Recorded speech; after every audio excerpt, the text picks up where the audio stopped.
A lot of this isn't going to make sense to you, and I'm sorry about that. I'm just going to start at the beginning, with the house.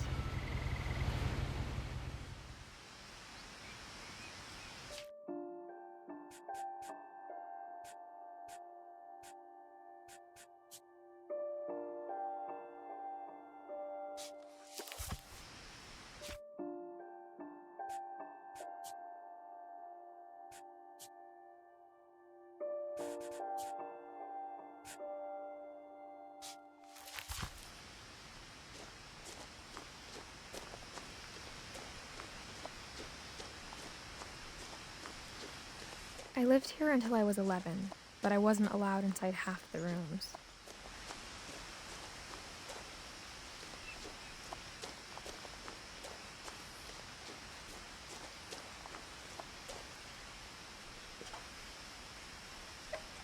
Inside the mailbox were bills from 7 years ago, marked urgent, open immediately.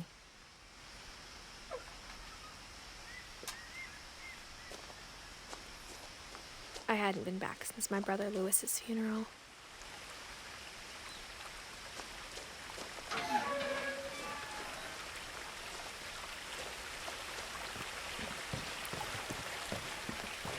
In her will, my mother left me a key, but didn't tell me what it unlocked. Maybe she thought I'd know, or she thought that the mystery would be enough to bring me back.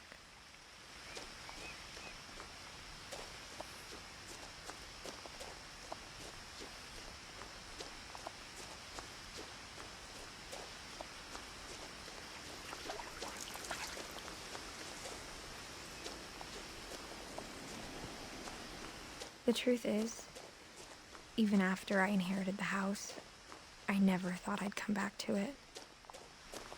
But now I had questions about my family that only the house knew the answers to.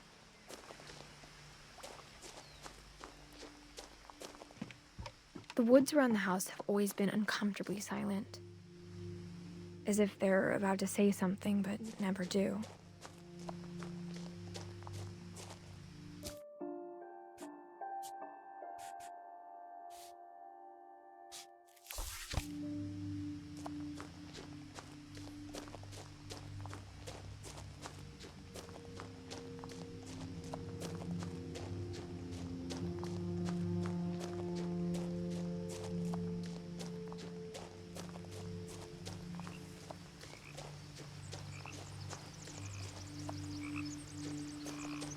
The house was exactly like I remembered it, the way I'd been dreaming about it.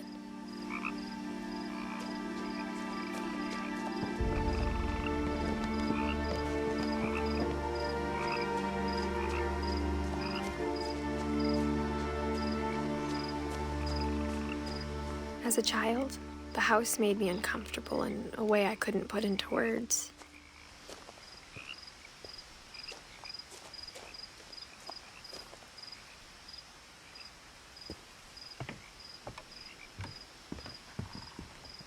Now, as a 17-year-old, I knew exactly what those words were. I was afraid of the house.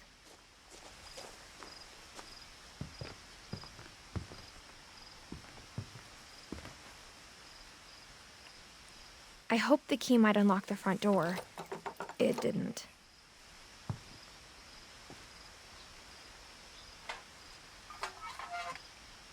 Looking in, I felt like the house itself had been waiting for me.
Crawling through the doggy door used to be a lot easier when I was 11.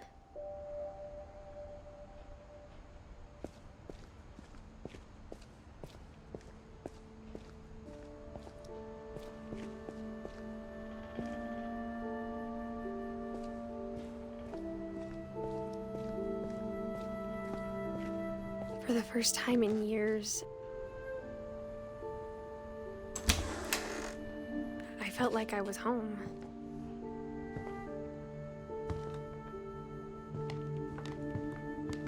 But instead of a family, there were just memories of one. Like how only one restaurant would deliver to our house, so we had Chinese a lot.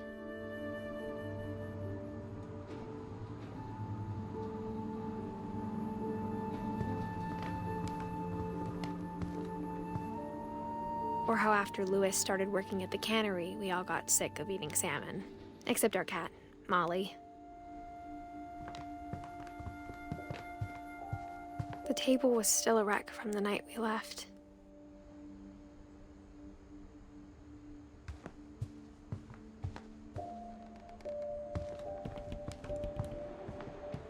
My mom was the only one of us who could imagine Great-Grandma Edie living in a nursing home. It was like a bomb had gone off, killing everyone but sparing the furniture.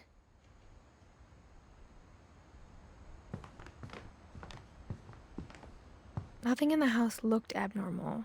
There was just too much of it, like a smile with too many teeth. Even the fireplace had a story. Edie told me the bricks came from the original house, after it sank.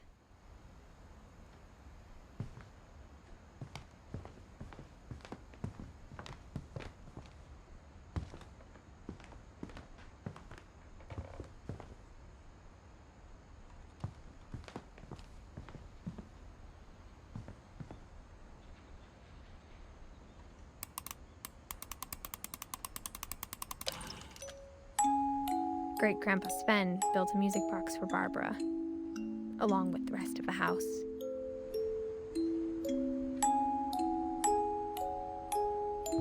Mom always told me to stay out of the basement, so I wasn't too surprised when the key didn't fit.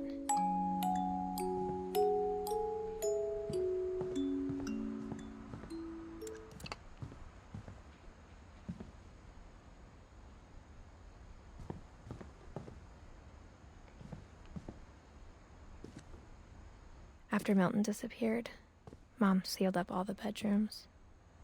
Then Edie retaliated and drilled peepholes.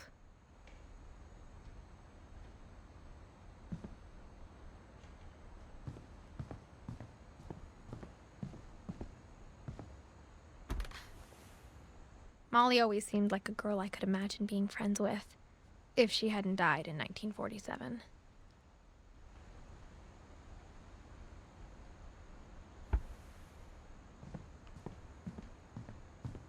I spent a lot of time playing in Great Uncle Walter's room. I think my mom sometimes regretted not sealing it up. Louis told me there were secret passages, but I never believed him.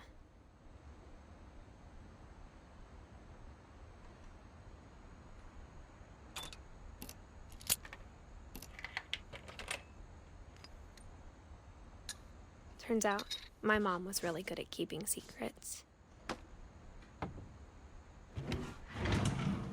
Now it was time to find out what my mom had been afraid of.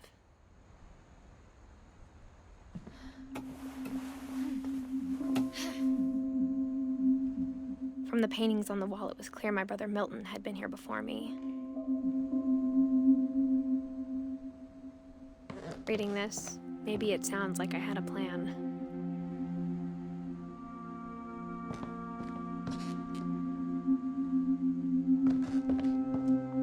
But I had no idea what was behind that door.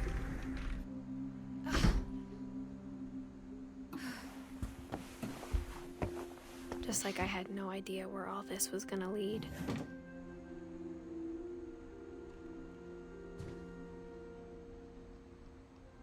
I grew up looking at Molly's room through the peephole.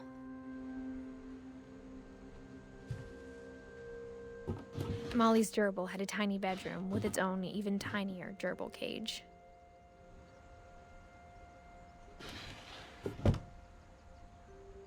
Being inside for the first time, I felt like I'd stepped behind a painting.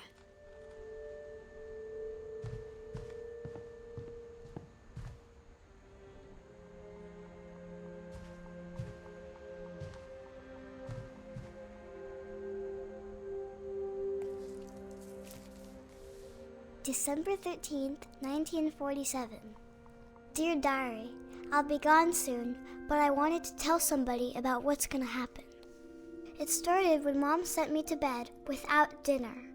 I woke up and I was starving, so I looked around for something to eat.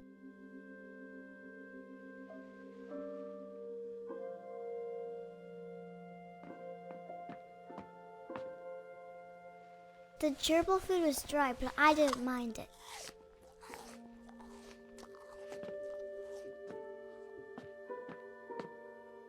My Halloween candy was all gone.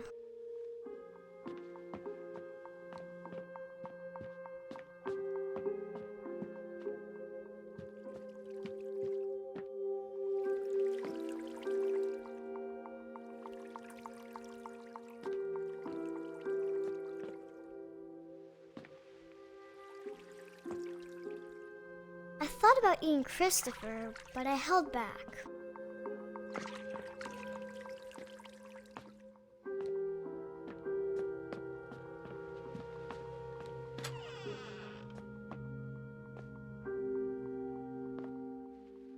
I kept eating and eating.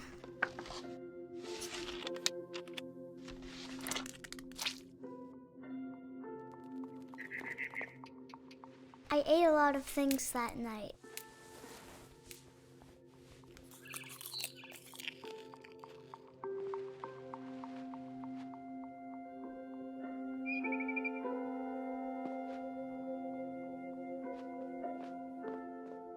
Then I heard chirping outside my window. It was a barn swallow going back to her nest. I reached out for her.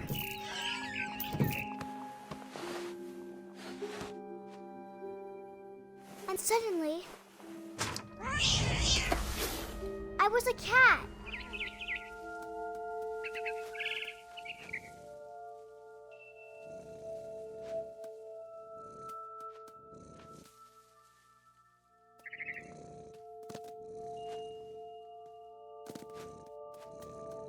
I tried to be quiet, but the bird was really scared.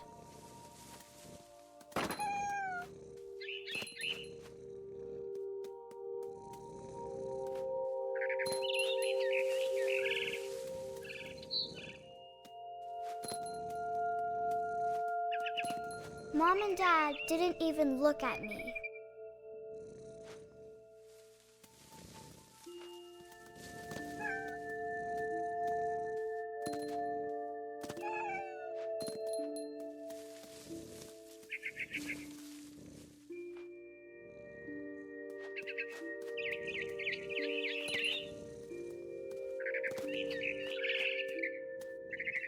I jumped and I almost got her.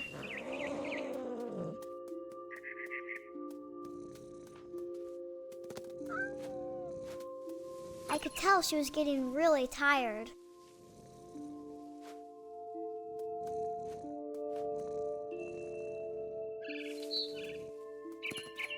Now I was up in the big tree. I promised Dad I wouldn't climb it anymore. All I cared about was eating that mama bird.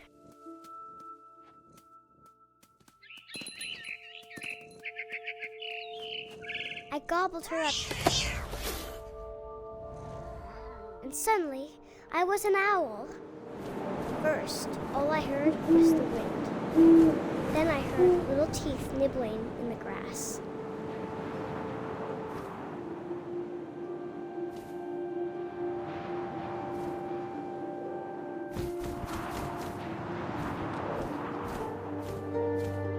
Rabbits.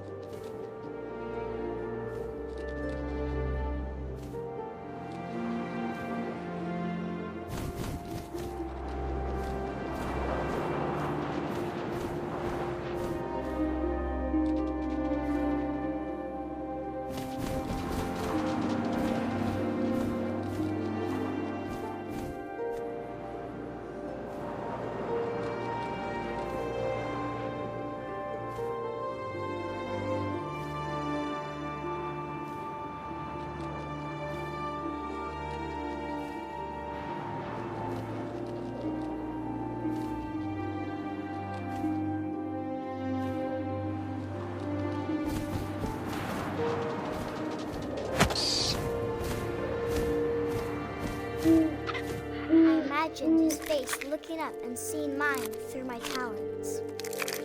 I swallowed him up, and I didn't chew one bit. Then I flew off to find something bigger.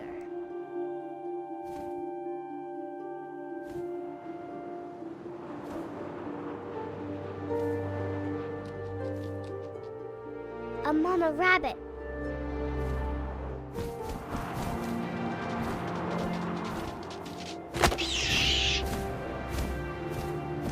She was almost too big to carry. I started choking, but I couldn't stop eating. And suddenly, I was a shark.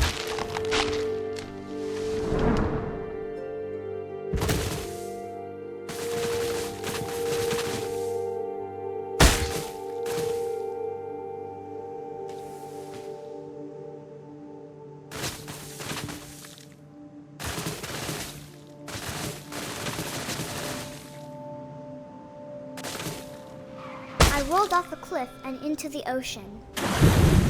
Now, I was hungrier than ever.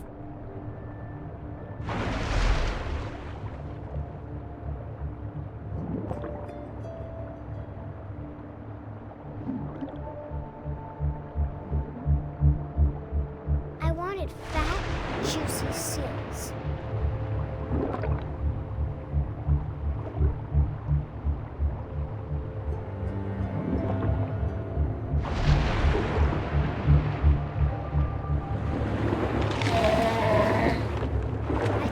Her flipper, and it tasted really good.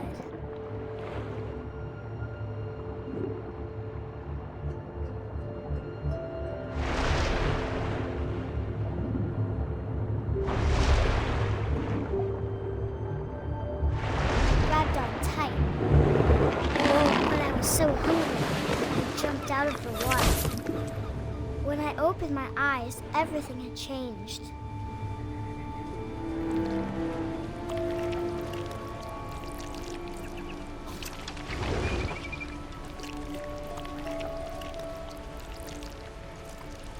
Now I was a monster, and I smelled people everywhere.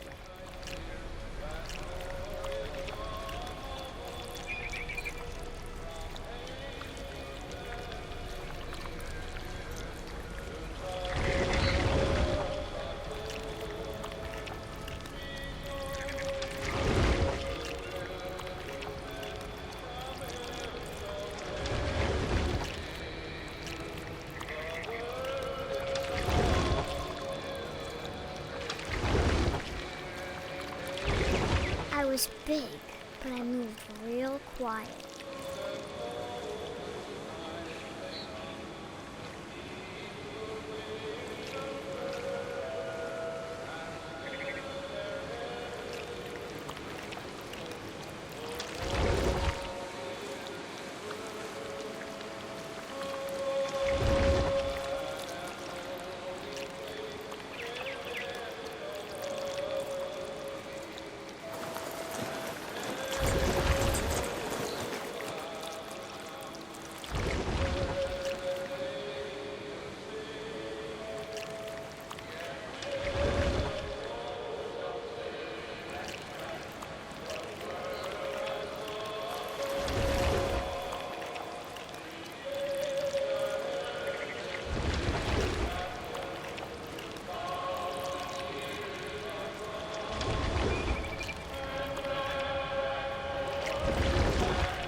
I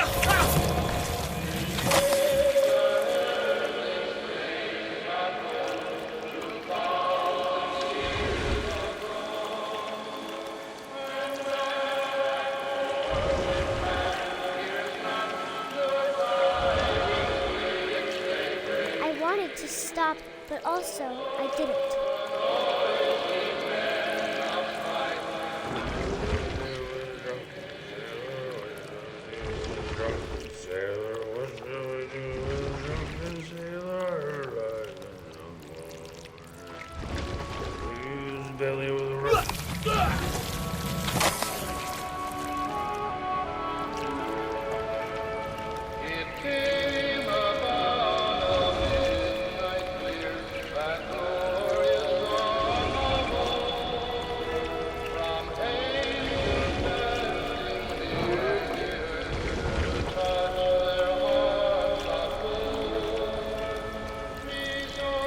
After the last passenger, I was still hungry.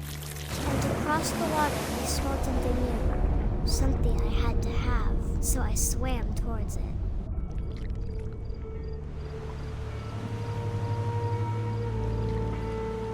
I slithered onto the sand, and the good smell went into an old pipe.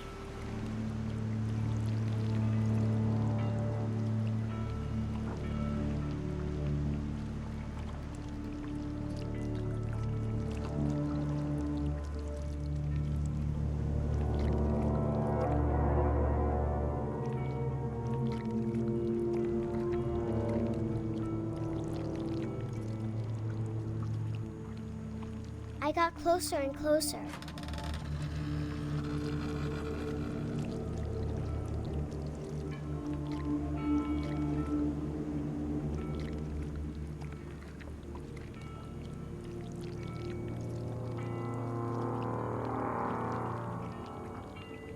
All of my stomach started growling. And suddenly, I was me again. I held my breath for a long time, but I couldn't hear anything. I think it's waiting for me to fall asleep. But it's not going to wait much longer. It needs to feed, and we both know I will be delicious.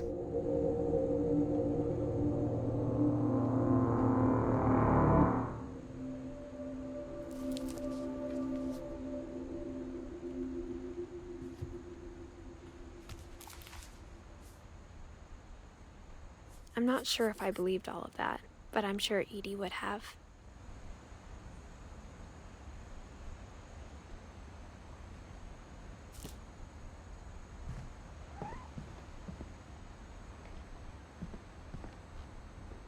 I got the sense Edie had spent a lot of time here, before my mom sealed the doors.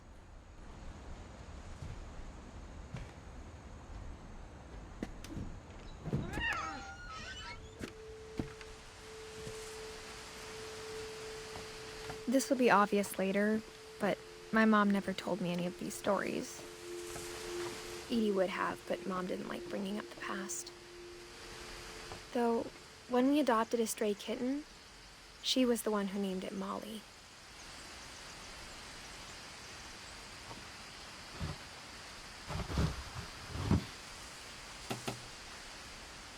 I spent a lot of time in Great-Grandma Edie's room.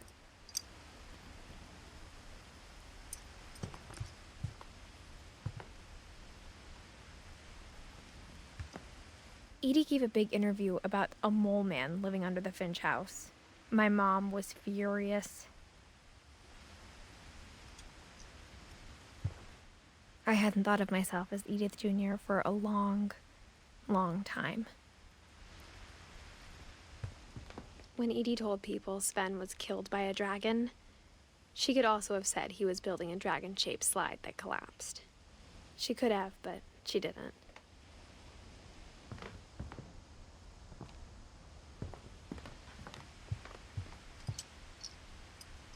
Louis died a week before we left, but Edie had already started to memorialize him. Edie knit me a new pair of gloves every year, just in time to replace the old ones.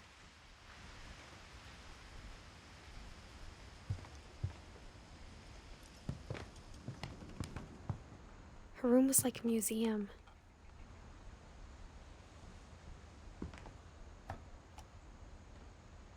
For 500 years, the Finches have been famous throughout Norway for their fortune and misfortune.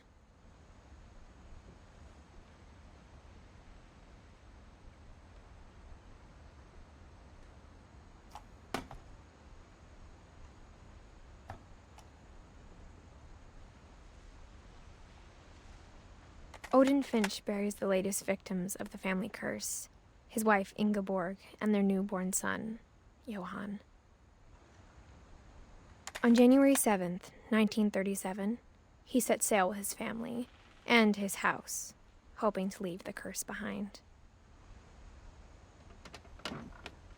But 40-foot waves off the coast of Washington send the house and Odin to the bottom of the sea. Odin's daughter Edith, with husband Sven and baby Molly, step ashore on their new home, Orcas Island. Odin Finch is the first to be buried in the new family cemetery. His daughter Edie is already dreaming of a new Finch house.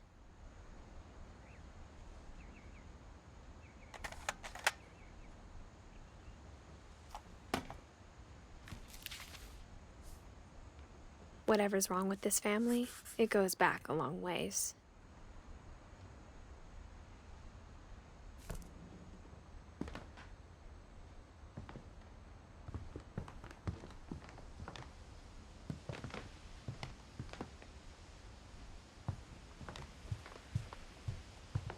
Even in her 90s, sometimes Edie seemed a lot younger than my mother.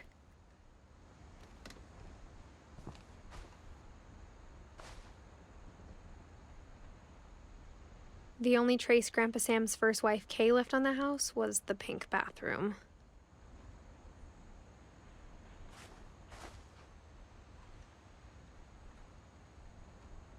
It was a pretty big trace.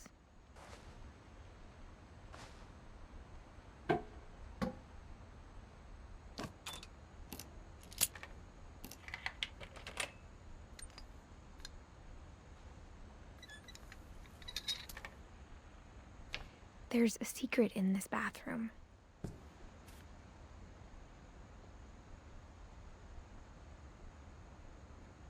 It's in the last place you would look.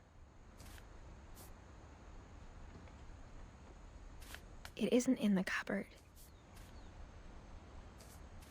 It's hidden in this book.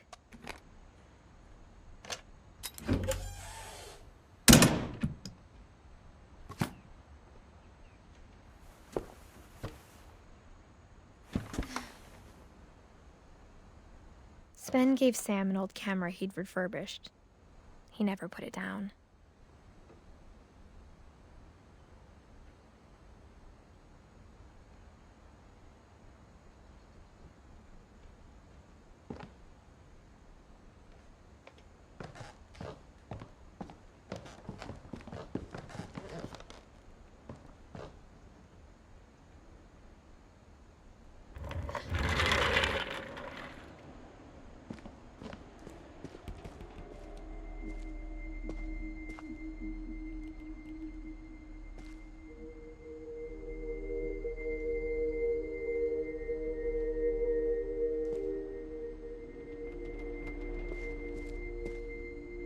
I knew Grandpa Sam had a twin.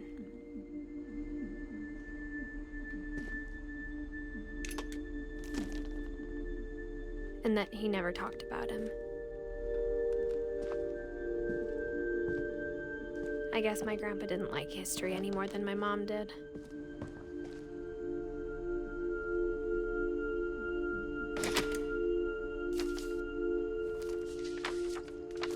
How I Want to Remember My Brother by Sam Finch.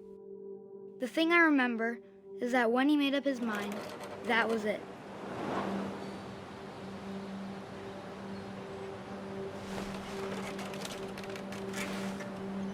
My brother said he'd die before he ate another mushroom, and he did.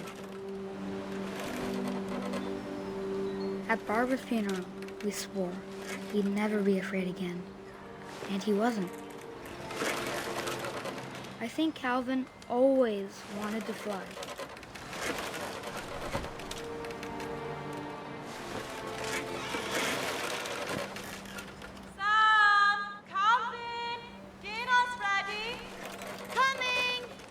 But that day, he finally made up his mind to do it.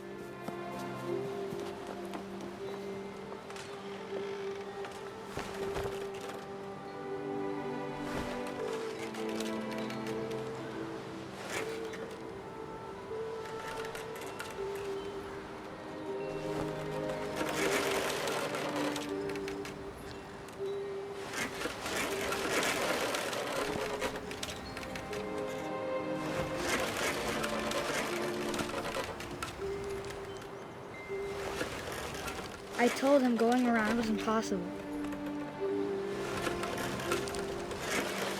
Maybe if I hadn't said that. Alvin, I'm not gonna tell you again. Maybe if the wind hadn't picked up.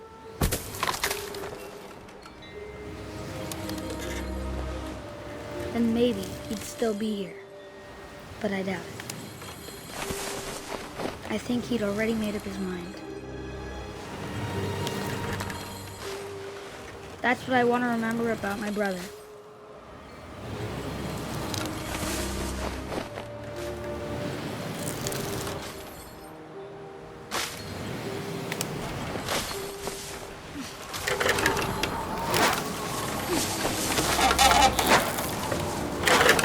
The day he made up his mind to fly. And he did.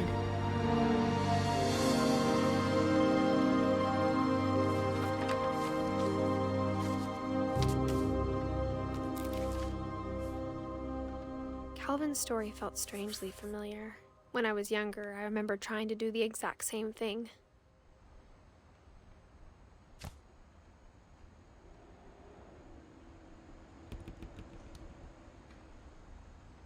After the funeral, Edie roped off Calvin's half of the room.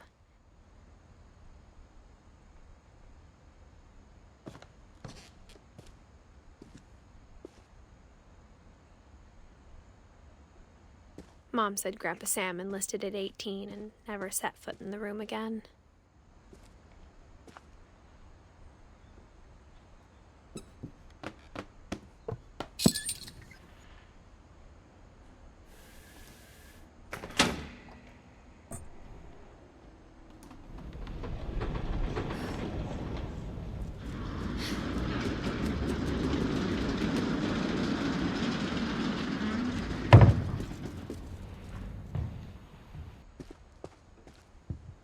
The passages were a pretty tight fit. They'd obviously been built for smaller hands and bellies.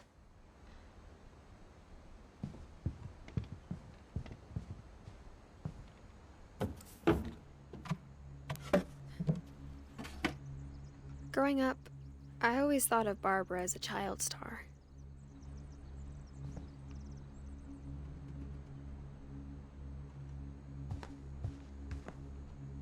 I never thought about how hard it must have been for her afterwards.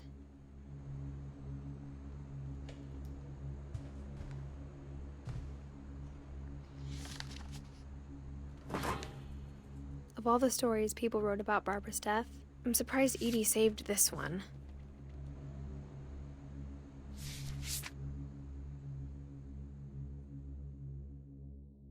Old Jack here with another ghastly tale inspired by America's most unfortunate family. I'm calling it The Surprise Ending of Barbara Finch. As a child star, Barbara was famous for her scream. Now at 16, she was all washed up. A has-been. But in a lucky break, she'd been asked to perform her signature scream at a local convention for monster movie fans. It was just the boost her career needed. Unfortunately, her scream hadn't aged well. Getting better. I think you just need the right motivation. Her biggest fan and current boyfriend, Rick, was about to demonstrate when... Now that was a great scream. It was Barbara's father, Sven. He'd slipped into a table saw and had to be rushed to the emergency room. So Barbara got stuck babysitting her youngest brother, Walter. Her convention comeback was canceled. Okay, I'm hearing frustration, but I'm not hearing terror. What if I tried... A gang of hoodlums in Halloween masks have been terrorizing Orcas Island tonight. Police are urging residents to... That came from the basement. You're right! Also, I loved your delivery on that. Why is your basement door locked? Because my dad likes making puzzles and secret passages. There's a key hidden in the music box. The secret is to keep winding and winding until finally the key pops out. Thanks, babe. I'll be back in a sec. 20 minutes later, Rick hadn't returned. So Barbara went to look for him, right on cue. She reached for the music box.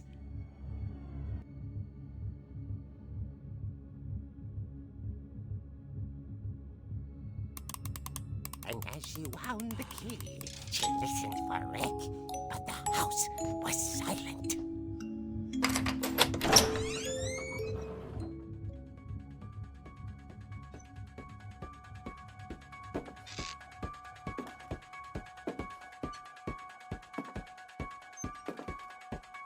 She found Rick's crutch and imagined the worst.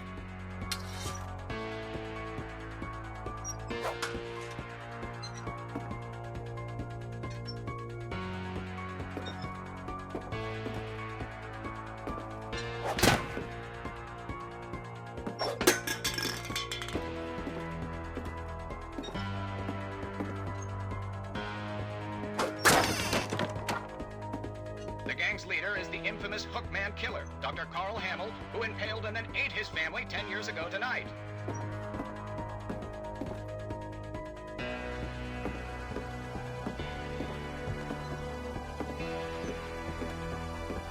The old fridge rattled and grew still.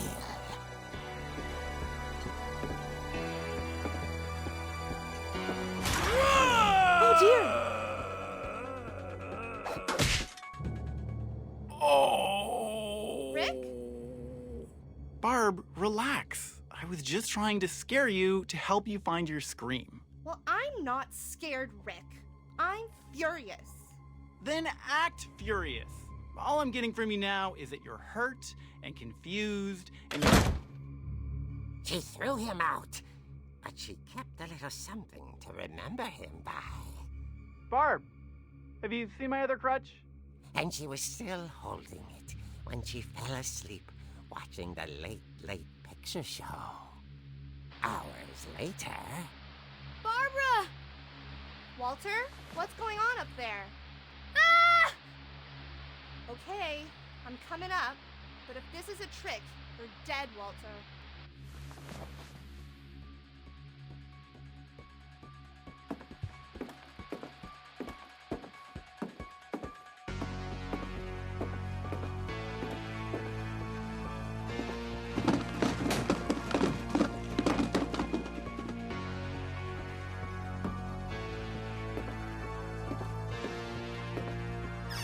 Walter, are you there? Walter had vanished, but his bedside radio was still on. Orcas Island police describe the man as 6 feet tall, with a steel hook for a hand. Residents are urged to lock all doors and windows and notify the police of any suspicious activity. Barbara turned, saw the hook man, and was speechless. He was quite smashing. And he was. He couldn't get enough of Barbara. Okay, Barbara, there's gotta be another way out of here.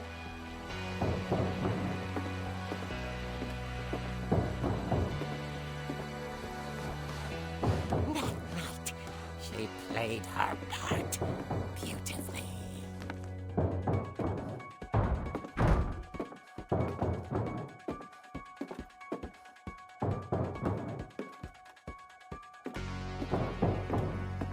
Holly's door hadn't been opened in years. The hinges groaned.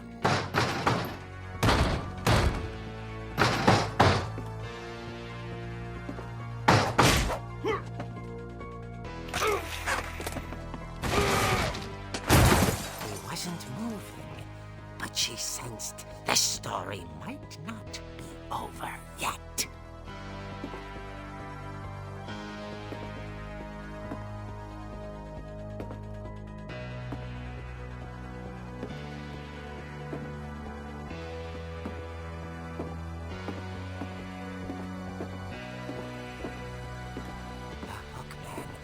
Vanished.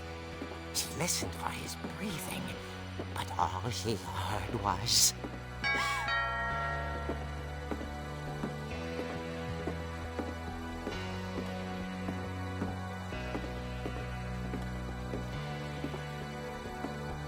Someone at the door was dying to speak to young Barbara. At the door, she heard whispering. Was coming from inside the house.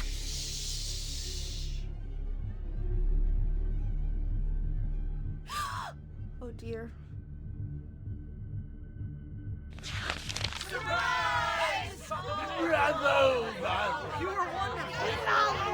The monsters had come to surprise her. For Barbara, it was a dream come true. Then she saw what kind of monsters they were, and she realized what was about to happen. She was going to be famous. And with her final breath, Barbara Finch gave the performance of her life.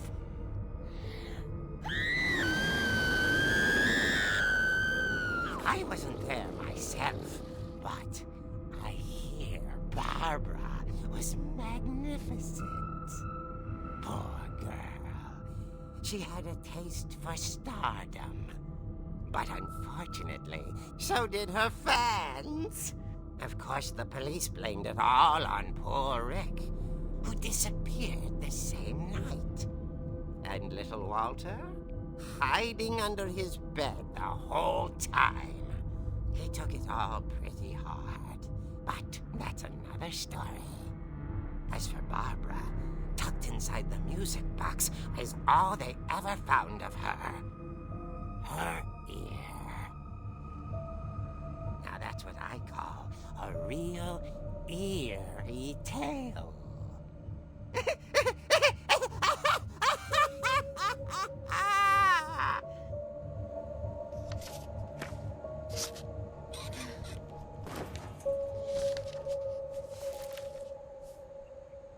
Edie told me all Barbara wanted was to be remembered, as absurd as that comic was. Maybe what Edie saw was a happy ending.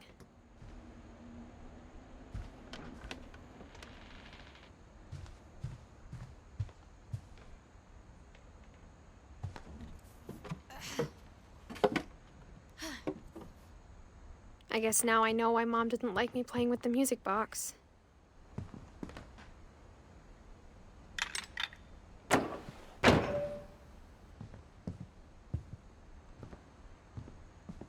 Whenever people ask me about my family, the first thing they always want to know about is Barbara.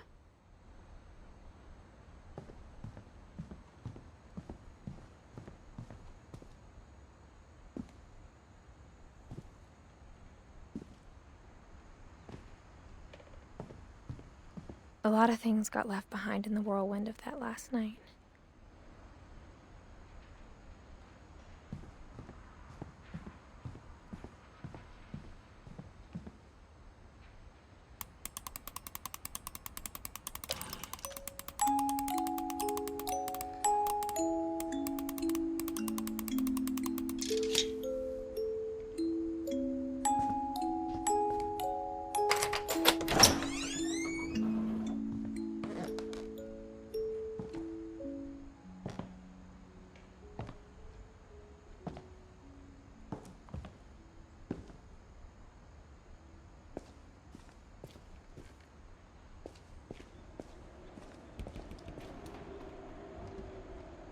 Mom said the basement was off limits, unless I wanted another tetanus shot.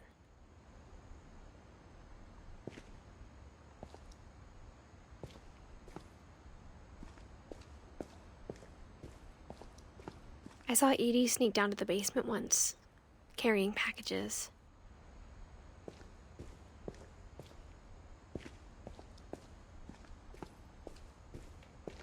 I thought maybe she was hiding presents.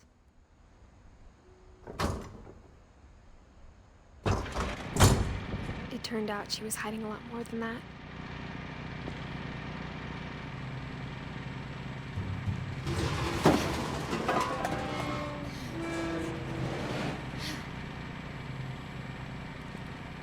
I remember asking Mom once about where Walter had gone. She said after Barbara died, he got as far away as he could. If there's a pattern in all these stories, I think it's that none of us has gotten very far.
Goodbye, everyone.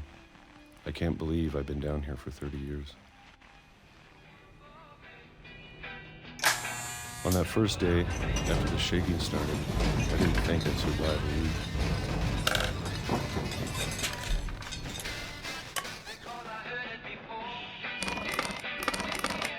But after a few days, I settled into a routine. That's what kept me sane. Having a schedule, living for today. I always expected to be dead tomorrow. But if you wait long enough, you get used to anything.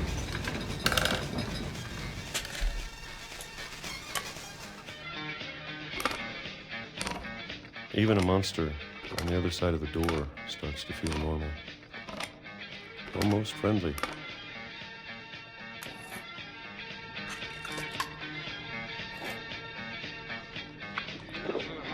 And then one day, everything just stopped.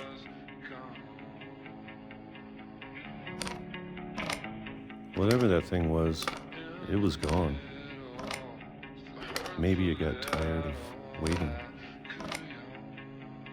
Or maybe I just got tired of being afraid.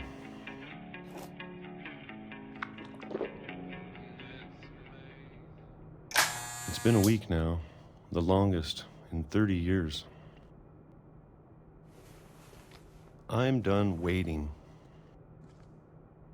I have to leave while I still can.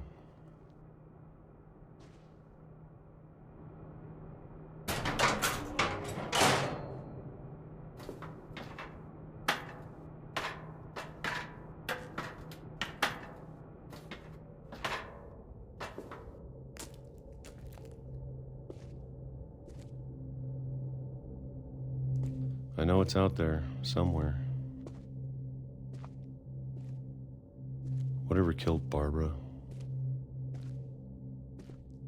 and Molly.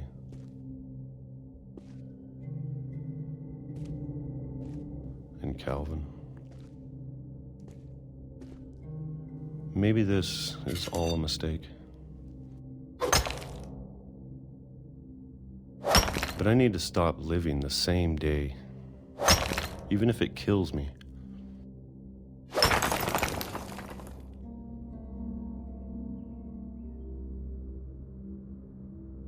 Whatever's out there, I want you to know I'm ready for it. I'm going to appreciate all of it, especially the food. I don't mind if I only have a year left, or a month, or a single week. I'd be happy with one new day. I can already imagine the sun on my face.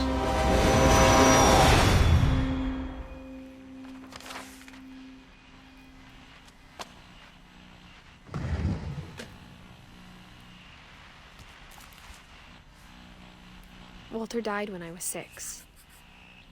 I can't believe my mom never told me he was down here.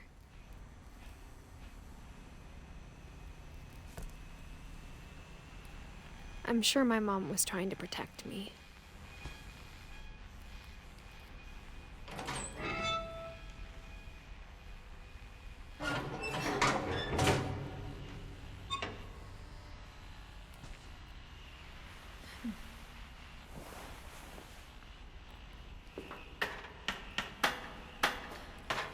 Maybe she was afraid I'd end up like Walter.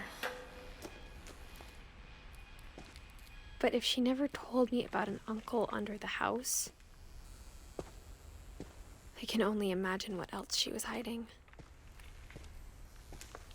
I don't want to make the same mistakes she made.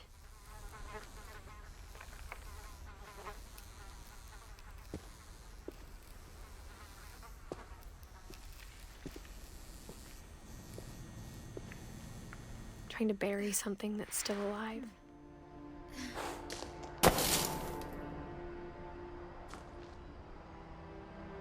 Now that there's only one of us left, or maybe 2, I thought it was time I heard the stories for myself and found out what happened to everyone else. But now I'm worried the stories themselves might be the problem. Maybe we believed so much in a family curse, we made it real.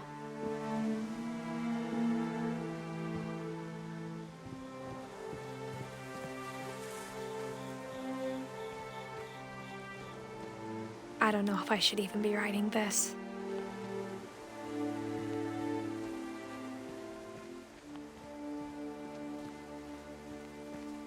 Maybe it'd be better if all this just died with me.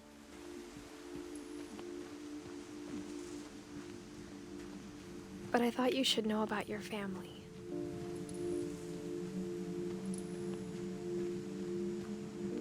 And the history you're a part of.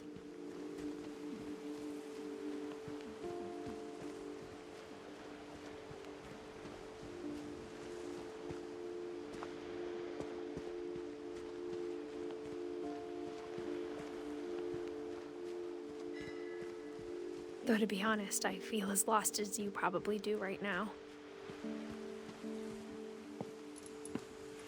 I think the people in these stories believed them, for what that's worth.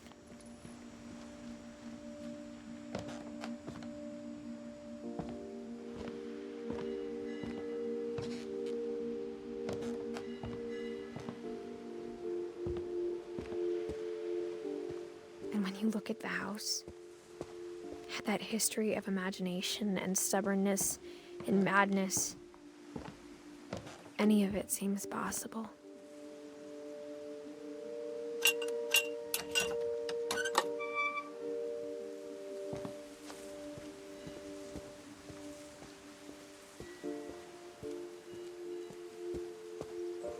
I think we've been surrounded by death for so long, we've just gotten used to it.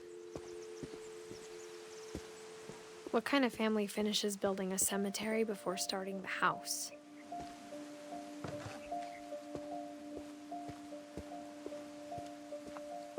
It's embarrassing for me to admit this, but The pet cemetery made me more uncomfortable than the human one. 3 of the gerbils were mine, and 2 had been my fault. Sven built the house, but it was Edie who designed the cemetery.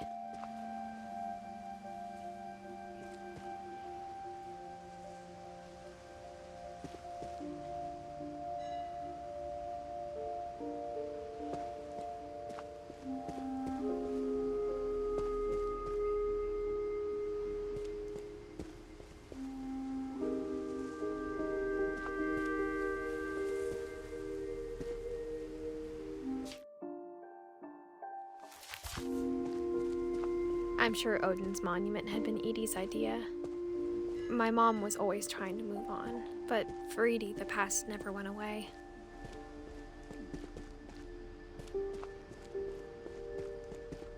She could see it poking out of the water at low tide.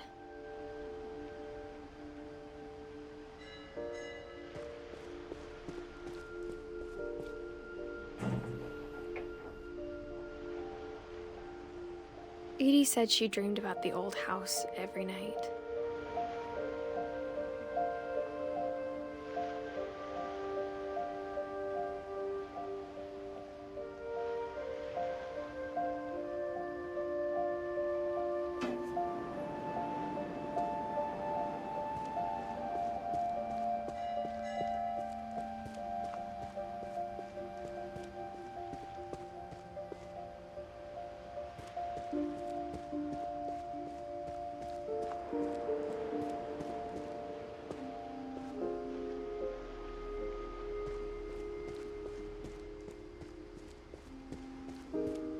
Edie's side was always easier for me to understand.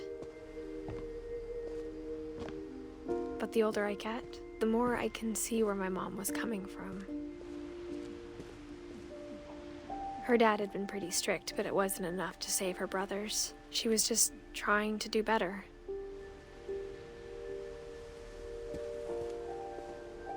She lost 2 of her brothers, just like I did. I get why she tried so hard to protect us.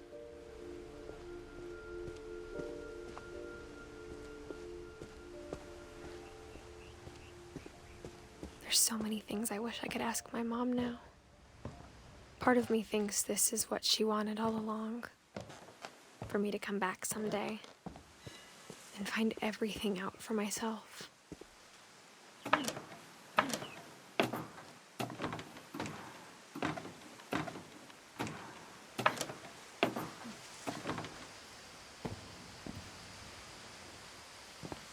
But looking back on it now, if she told me there was going to be so much climbing, I never would have come when I was 22 weeks pregnant.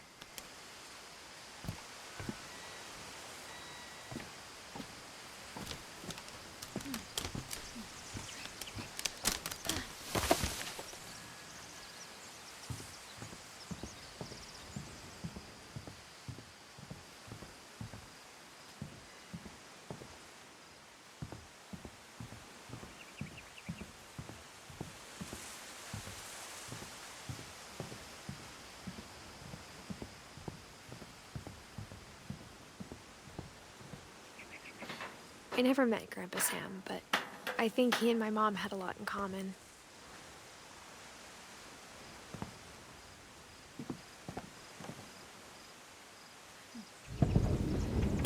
They were both pretty intense.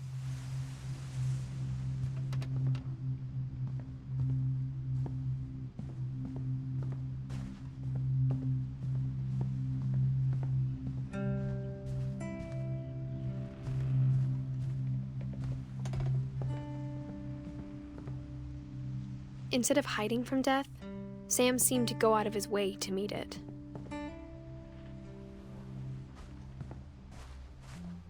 Sam spent his life shooting photos, but Mom said he got nervous being in front of the camera. I guess we're all afraid of something.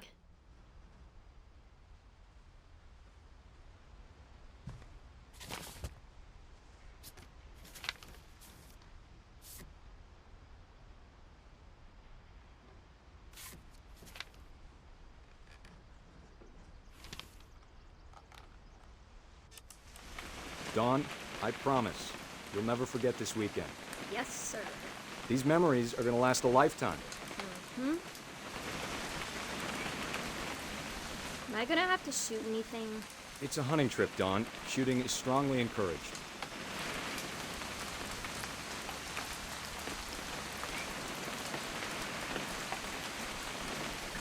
What? Perfect. It's gonna rain the whole weekend, isn't it?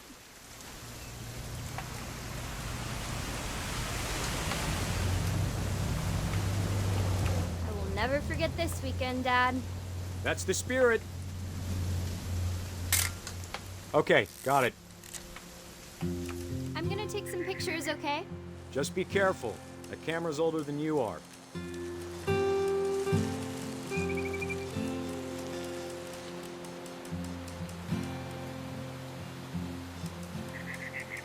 You're right, Dad. It's starting to clear up. Still freezing, though.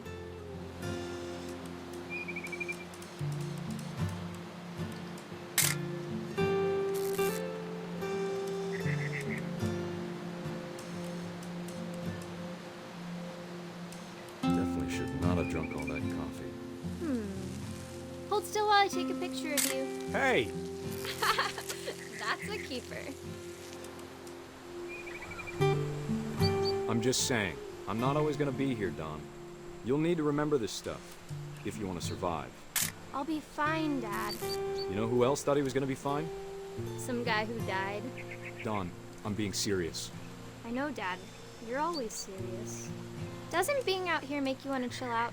Well, to tell you the truth, I haven't been out here in 20 years. Dawn, don't you think you could find something more interesting to photograph? Last time I was with my brother Calvin. Man, that was a great trip. Your grandpa Sven taught us how to fish, how to build a fire. We found an old logging trail. There were deer everywhere.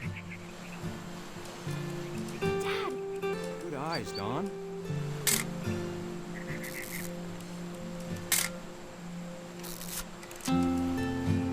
Before you take the shot, let me get a picture of you. Dad, I... Just breathe. Turn off your imagination. Focus on your target. Let me get behind you. Do I have to do this? Dawn, you don't have to do anything. But if you want to survive, you'll need to be strong.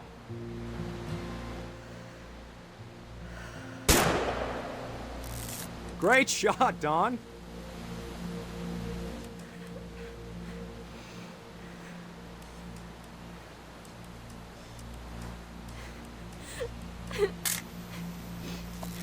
I'm proud of you, Dawn. Always remember that, okay?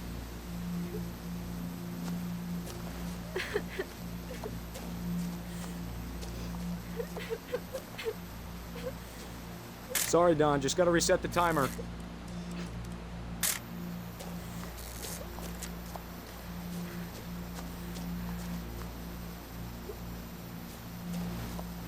Dad, it's twitching. I think That's it's totally so- normal, Dawn. Just focus on the camera. Try not to think about— Dad!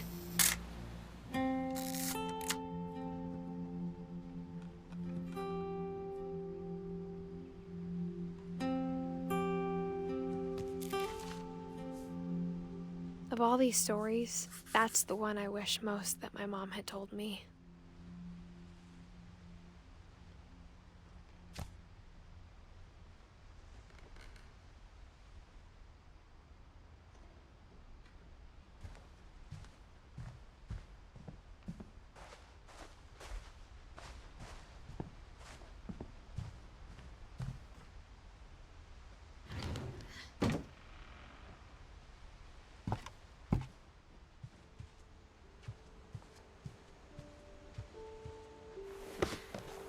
After Sam died, my mom and Edie got really close. They'd both lost a lot.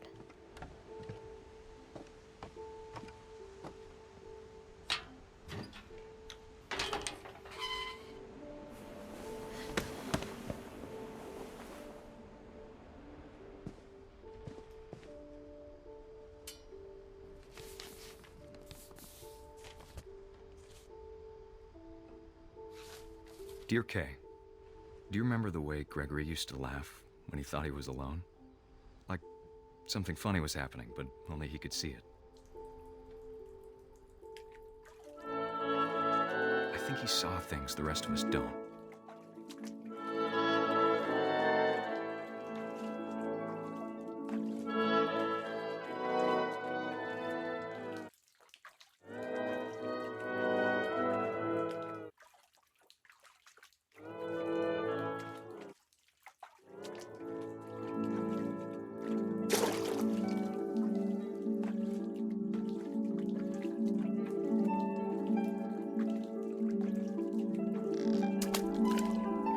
Time's over, Gregory. It's time to... Hold on, sweetie. Hello? Sam, I told you I don't want to talk right now. I wonder what he saw. What his world was like.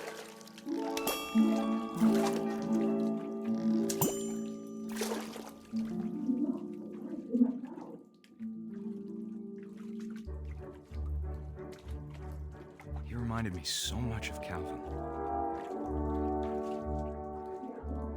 Lost in his imagination. Whatever it was he saw, it sure made him happy.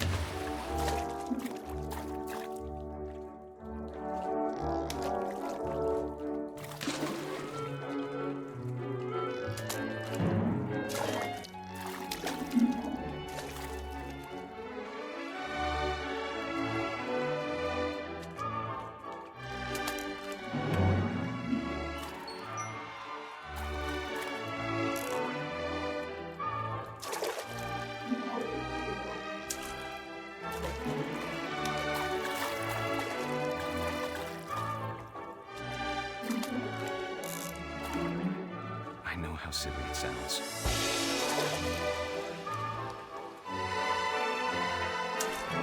But I worried about a baby being too happy.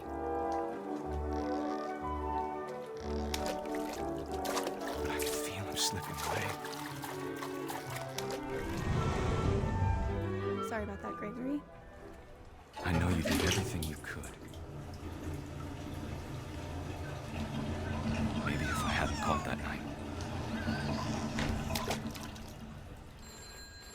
Damn it. Hold on, I don't want Gregory to hear this.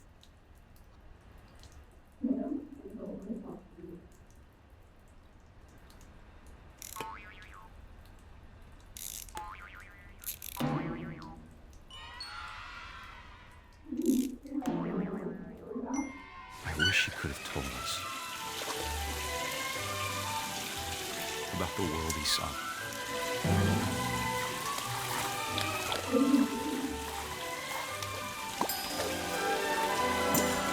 There's so much I don't understand about Gregory, about everything.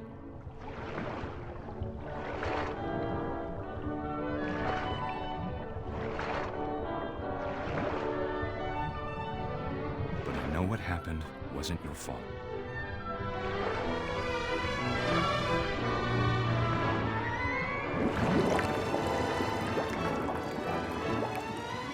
I'm sure he's happy. And he'd want you to be happy too. Good luck, Kay.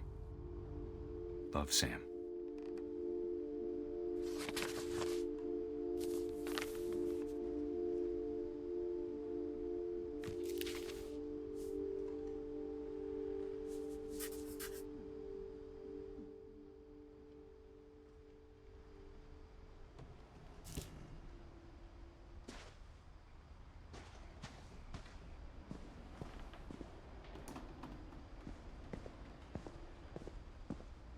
I can't imagine my mom ever writing poetry, and yet...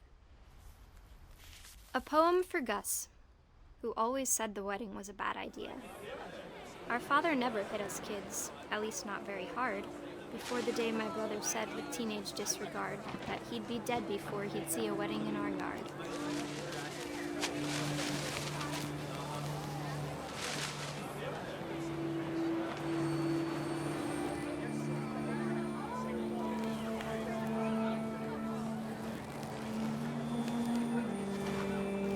My father made him come, of course, but Gus stood far apart, just flew his kite and bottled up the storm inside his heart.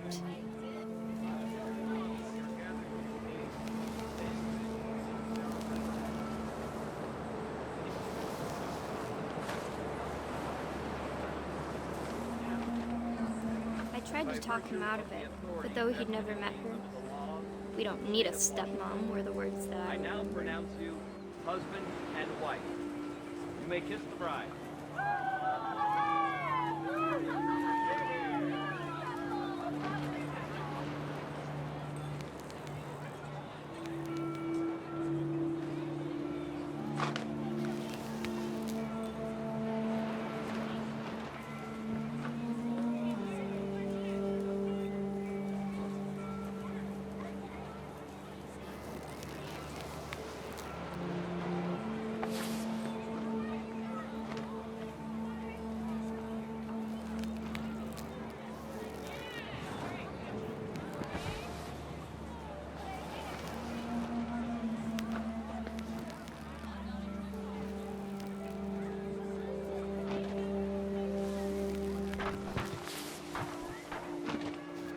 When the time for photos came, Dad ordered him to come here. But Gus declined and as a sign held up his middle finger.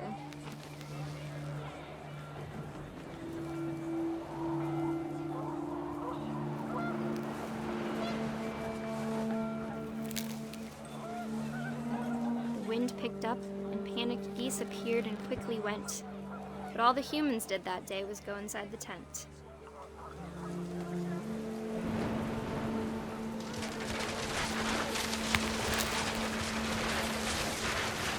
The rain came down in buckets then, but no one seemed afraid that nature might destroy the tent our dad had crudely made.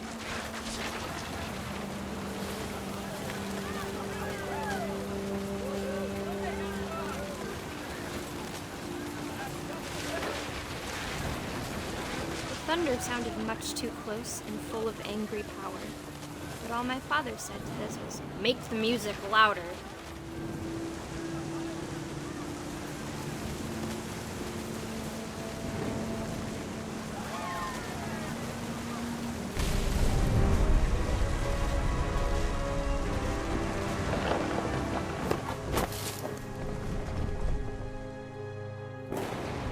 I wish that I could truly say I thought about you on that day. Out there on the beach alone, just you, the wind, the sea, and foam. But I didn't, until we found you.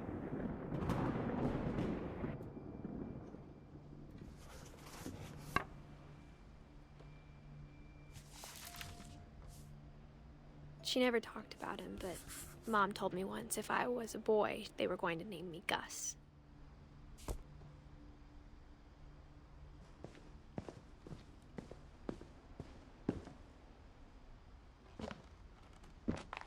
My mom moved up to the loft after her brothers died. At the time, it was as far away as she could get.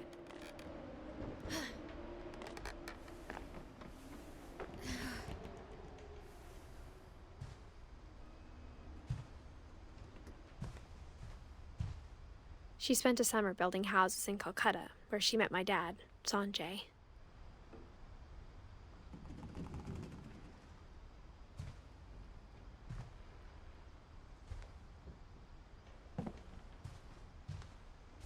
Religion was another thing my mom never talked about, but I think it helped her a lot after her dad died.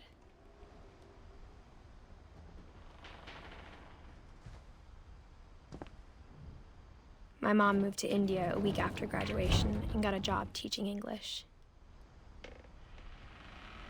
Louis was born a year later. When my dad died, I don't think Mom knew where else to go. I'm sure Edie was happy to have her back.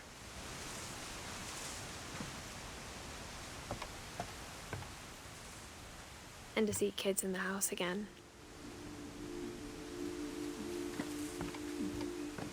The house had to get a little bigger, but Edie was used to that.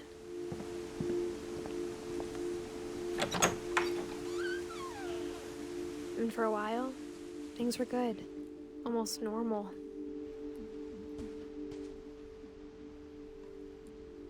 But it didn't last. The beginning of the end was Milton's 10th birthday, when Edie gave him a castle.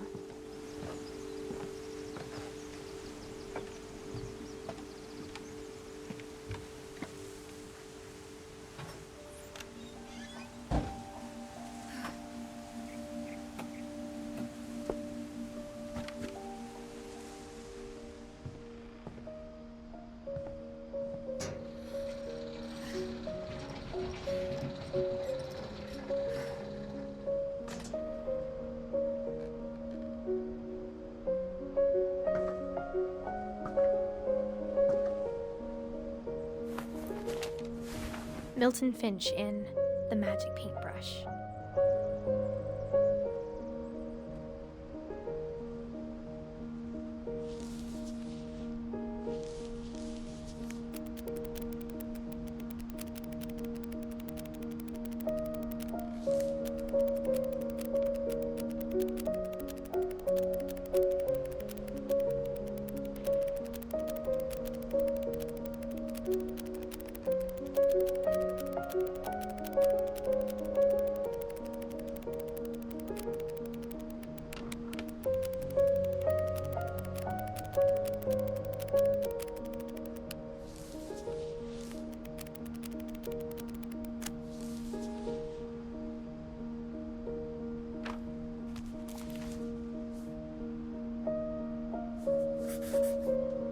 I was 4 when Milton disappeared.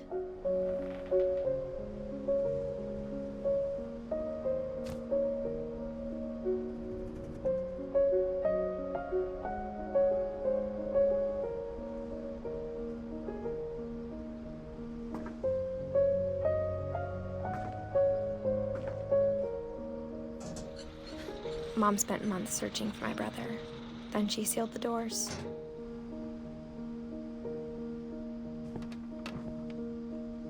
Whatever Milton had found in the house, Mom didn't want it getting out.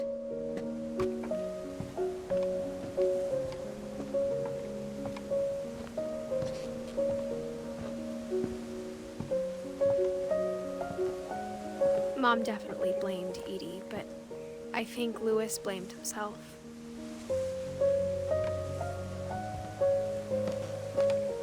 After he graduated, he just spent more and more time in his room, until Mom got him a job at the cannery.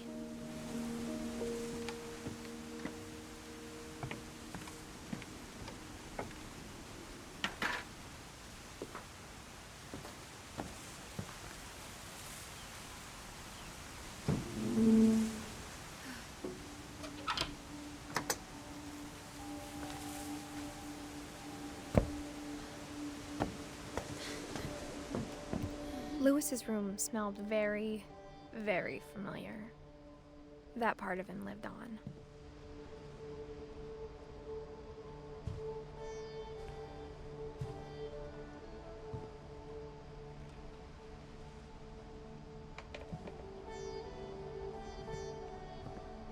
Louis and I spent a lot of time playing games together, but he was surprisingly bad at them. He died a lot.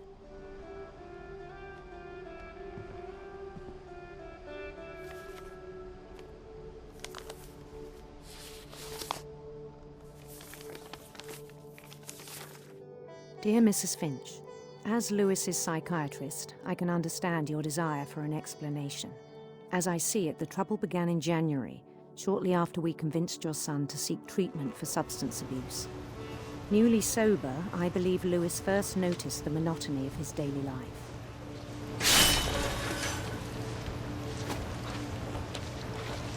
He kept working at the cannery. But he withdrew part of himself. In our sessions, I saw the same behavior. His mind began to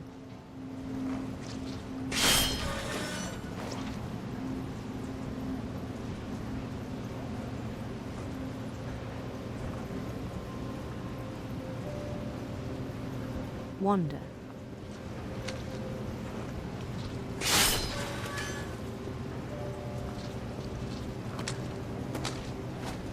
I asked him to describe it. He said he started small, imagining a labyrinth.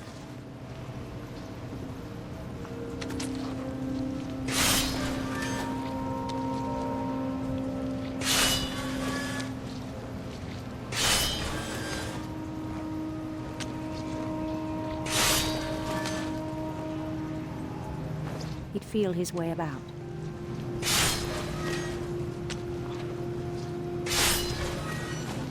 Then something moved.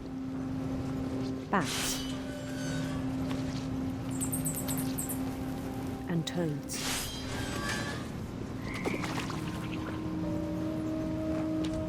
And things that have not names.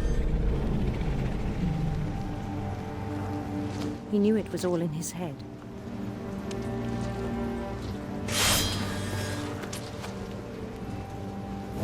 But he took it very seriously. I had hoped he'd find himself.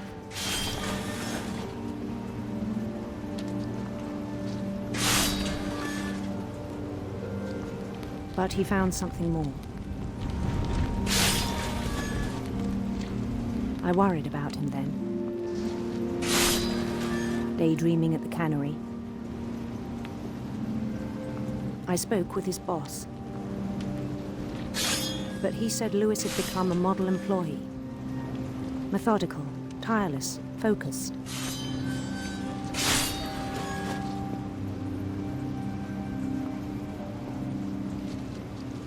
Like a whole new Lewis.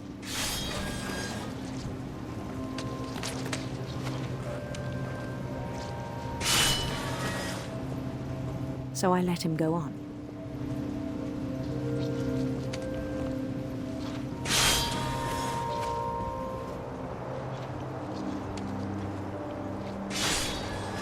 I even encouraged him.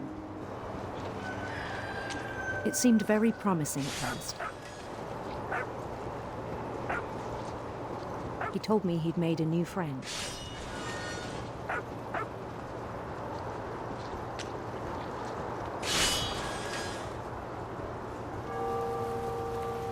On the edge of a city he named Lewis Topia.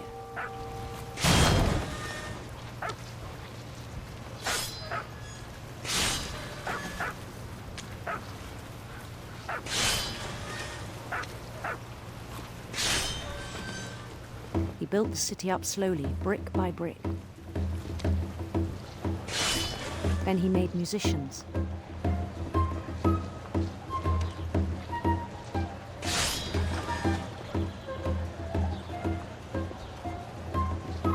And songs for them to play. He talked about starting a band. And he was always humming something. Every day his imagination grew stronger.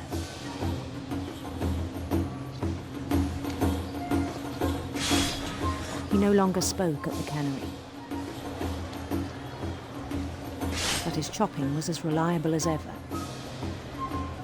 Then one day it struck him that all the cheering crowds, even the stones under his feet, were all in his imagination, so he could do whatever he wished.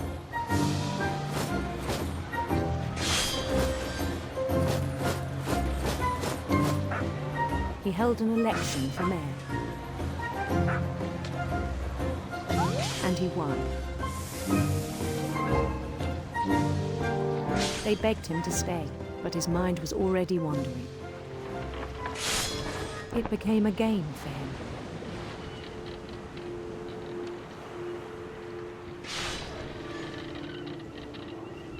He'd conquer a city, then immediately push on.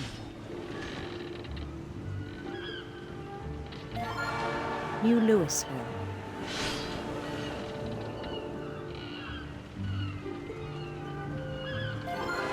St. Louis. He started drifting away from our reality.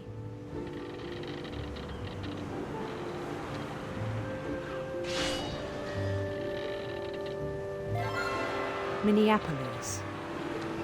Until one day he forgot to go home from the cannery. Even as his mother pleaded with him, part of Lewis kept sailing on.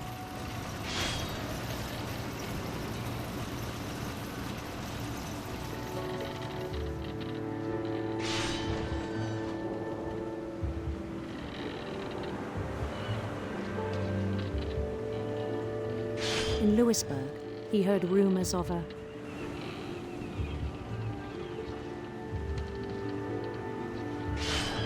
handsome queen.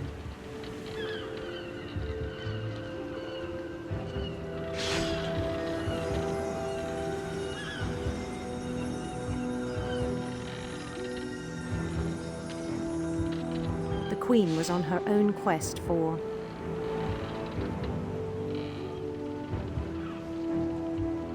radiant rainbows.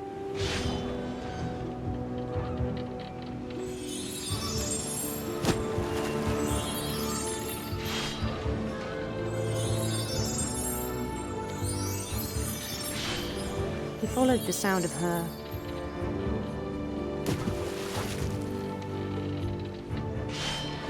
electric sitar.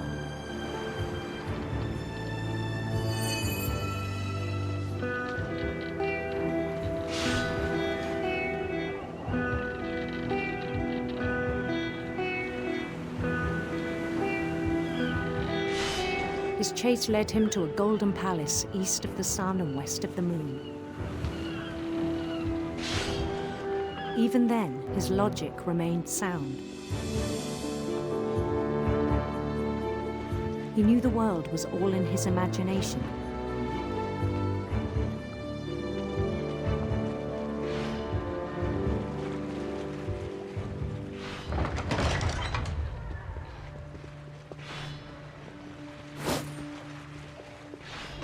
But he was so proud of having created it.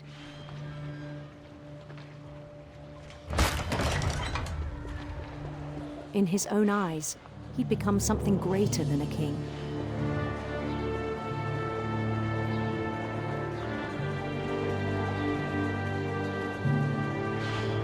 For someone who'd never known success in the real world, I think it was overwhelming.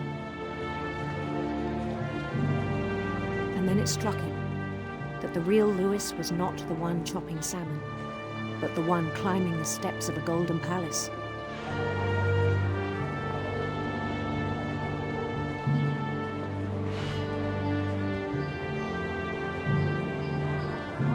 My imagination is as real as my body, he told me. It was hard to argue with him.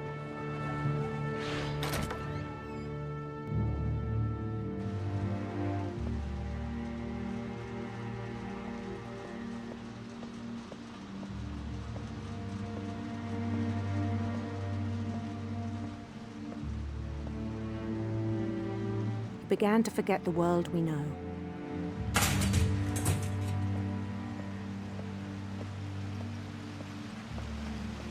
I think it pained him to remember Lewis, the cannery worker.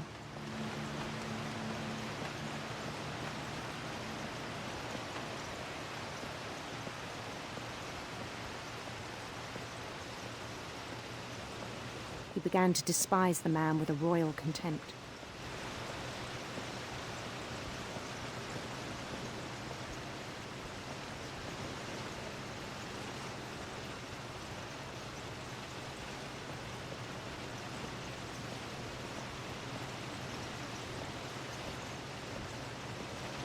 I still thought I could save him. Even after he said he was being crowned king over all the lands of wonder.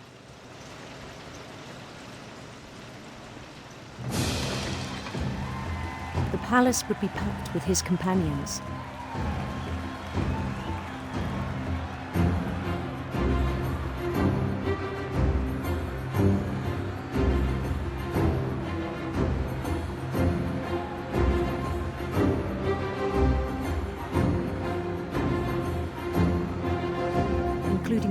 Chinese calico who'd insisted on inviting me.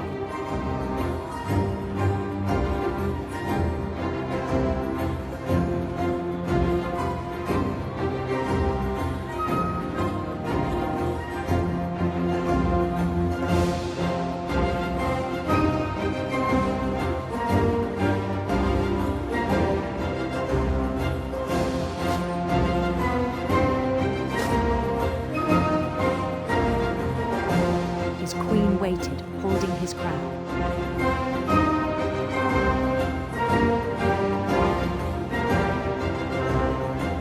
There was only one thing left to do.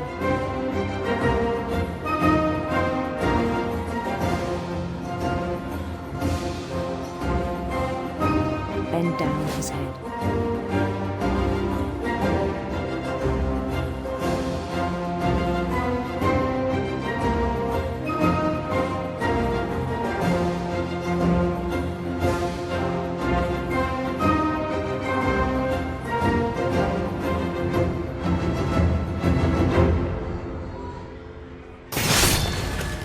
I think you know. Mrs. Finch, your son was a kind man who will be missed by all of us who knew him.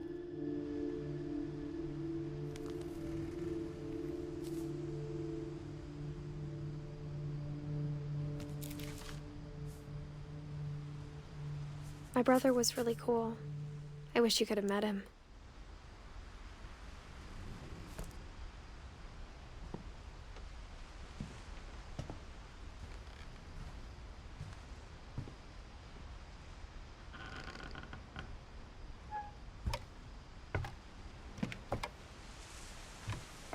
On the way back from Lewis's funeral, my mom told me to start packing.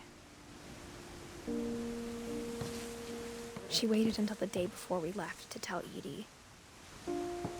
I'm not sure if she wanted to make it easier or harder.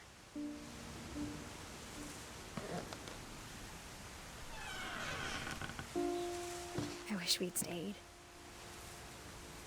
But I understand why we left.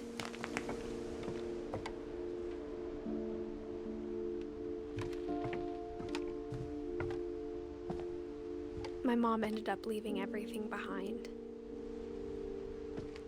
What happened that night had been coming for a long time. Maybe it should have come sooner.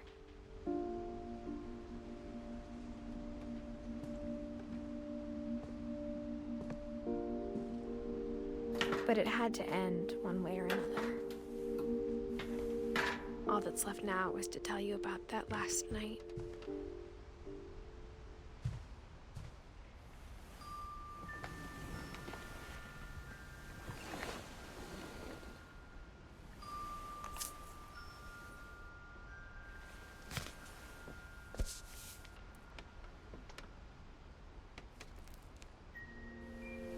That whole last day, Edie just watched us pack and didn't say a word.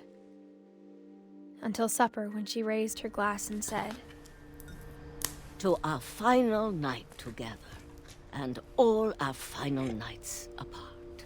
Grandma, you know what I said about alcohol. Some of your medications are very Edith, specific. I left a present for you in the hallway. Why don't you go open it? The grown-ups have to argue now. I'm sorry, you're right. We're all leaving tomorrow. Let's just enjoy our last... I'm not leaving. Edith, you're excused.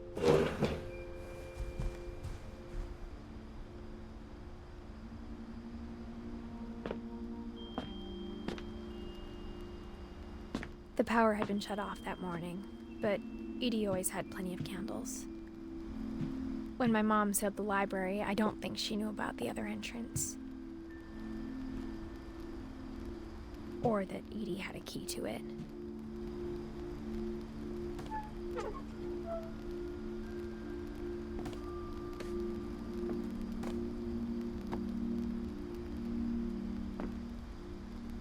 That thing you're afraid of isn't going to end when you leave the house.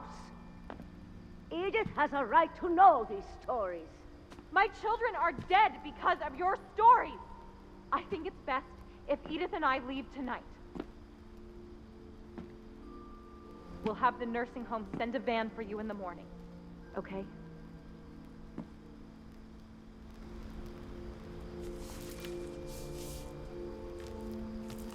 Dear Edith, there's so many stories I wish I could tell you, but there's only time for one. This is about what happened on the night you were born.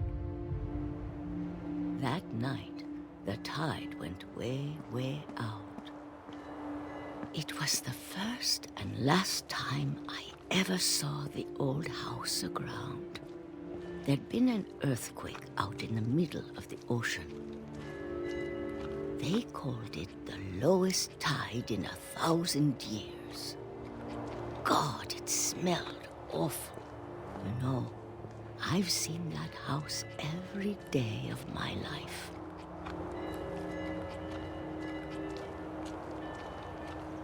But I never thought I'd go back to it. When the fog rolled in, I lost my way.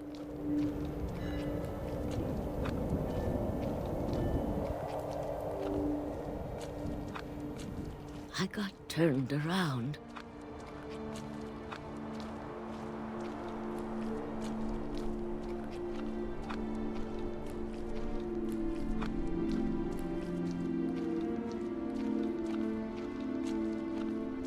For a while, I wandered.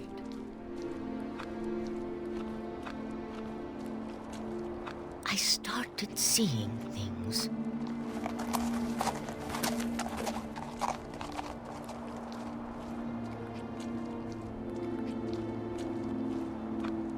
Things I'd forgotten had ever existed.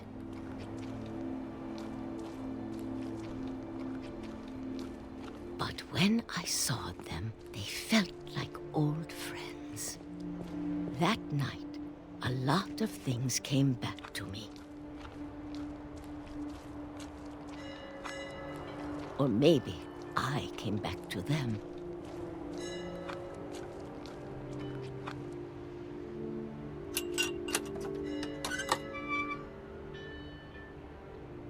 Things I can't explain, but that I need you to try and... Edith, what are you doing in here? It's mine. Edith! Mom, you're gonna rip it! Let go! I kicked and screamed, but Mom dragged me to the car.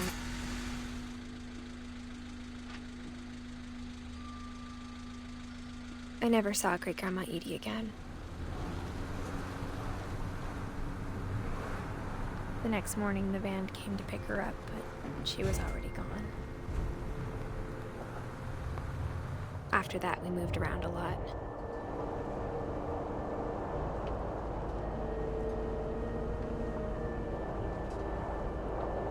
We both tried to make the best of it.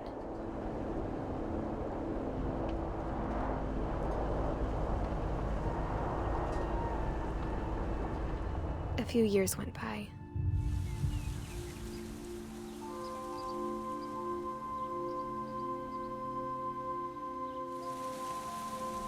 My mom didn't like to talk about it, but she started getting sick a lot. The rest happened pretty quickly. She got better for a while, and then she didn't. And then I was alone.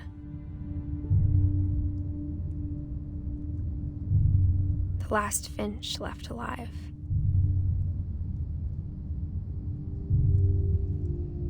Until I found out about you. I'm still not sure what to tell you about all this. If we lived forever, maybe we'd have time to understand things. But as it is, I think the best we can do is try to open our eyes. And appreciate how strange and brief all of this is. This journal was supposed to be for you. But now I hope you'll never see it. I just want to meet you and tell you all these stories myself.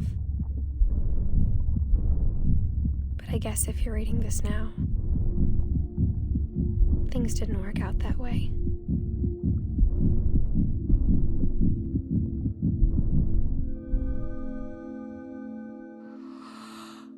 This is where your story begins. I'm sorry I won't be there to see it. It's a lot to ask, but I don't want you to be sad that I'm gone. I want you to be amazed that any of us ever had a chance to be here at all. Good luck.